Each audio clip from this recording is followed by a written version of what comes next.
እጅግ በአጭር ጊዜ ውስጥ ብቁ የሂሳብ ባለሙያ መሆን የምትፈልጉ ካላችሁ ይህ ቪዲዮ ለእናንተ ነው። እንግዲህ ሙሉ ለሙሉ በተግባር በተደገፈ የሂሳብ አያያዝ እና የፒስትሪ ስልጠና እየሰጠን እንገኛለን። አዲሱ ክላሳችን ህዳር 15 የሚጀምር ይሆናል። በዚህ ስልጠና አንድ አካውንታንት ማወቅ አለበት የምንላቸውን እና ያዘጋጃቸዋል የሚባሉትን ዋና ዋና ዶክመንቶች በተግባር አብረን የምናዘጋጅ ይሆናል።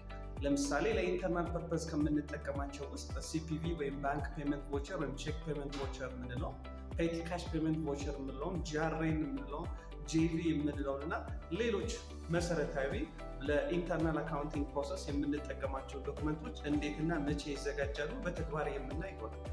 ሌላው በገቢዎች አሳትመን ከምንጠቀምባቸው መሰረታዊ በሂሳብ አያያዝ ውስጥ መሰረታዊ ከሚባሉ ሰነዶች መካከል ዊዝሆልዲንግ ሪሲት፣ ካሽ ሪሲቪንግ ቮቸር፣ ካሽ ሴልስ ኢንቮይስ፣ ክሬዲት ሴልስ ኢንቮይስ የምንላቸውን ዋና ዋና ዶክመንቶች ውስጥ እንዴት መቼና በምን ሁኔታ ይዘጋጃሉ የሚለው በተግባር እያዘጋጀን የሚሰጥ ስልጠና ነው ማለት ነው።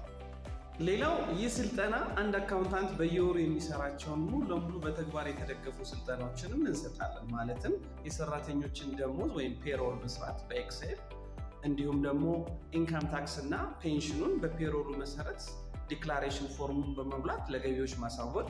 ሌላው ዊዝሆልዲንግ የምንለው ከተከፋ ሂሳብ ላይ ቆርጠን ያስቀረነውን ለመንግስት በምናሳውቅበት ዲክላሬሽን ፎርም ሞልተን እንዴት ማሳወቅ እንችላለን። እንዲሁም ቫት ሪፖርትስ እንዴት ነው የሚዘጋጀው። ሌላኛው ባንክ ሪኮንሲሌሽንስ እንዴት ነው የድርጅትንና የባንክ ስቴትመንትን ማስታረቅ የሚቻለው የሚለውን ጉዳይ ሙሉ ለሙሉ በተግባር በዶክመንትና በፒስትሪ እያሰለጠንን እንገኛለን። ሌላኛው ይህ ስልጠና ከሚያካታቸው ጉዳዮች መካከል የአንድን ሰራተኛ ኦቨርታይም፣ ቦነስ እንዲሁም ሰቨራንስ፣ አኑዋል ሊቭ እና ሌሎች በሂሳብ አያያዝ ሂደት ውስጥ አንድ አካውንታንት ማወቅ አለባቸው የምንላቸውን ጉዳዮች በሙሉ በተግባር እያሰለጠንን እንገኛለን። በመጨረሻው የአንድን ድርጅት ሂሳብ በምንዘጋበት ወቅት ምን ምን ጉዳዮች ማድረግ አለብን፣ እንዴት ነው ኢንካማችንን ዲክለር የምናደርገው፣ ታክስ እንዴት ነው ካልኩሌት የሚደረገው፣ በመጨረሻ የድርጅቱ ሂሳብ ከተዘጋ በኋላ መሰነድና በአግባቡ መቀመጥ ያለባቸው ዶክመንቶች ምንድን ናቸው የሚለው በተግባር አብረን የምናይ ይሆናል። አዲሱ ክላሳችን ህዳር 15 የሚጀምር ሲሆን ይህ ስልጠና በተለያዩ ፈረቃዎች ይሰጣል። ማለትም ከሰኞ እስከ ዓርብ ጠዋት ከ3 ሰዓት እስከ 6 ሰዓት የሚቆይ ሲሆን በ3 ሳምንት የሚያልቅ፣ እንዲሁም ከሰኞ እስከ ዓርብ ማታ ከ12 ሰዓት እስከ 2 ሰዓት በአንድ ወር የሚያልቅ ስልጠናም አለ።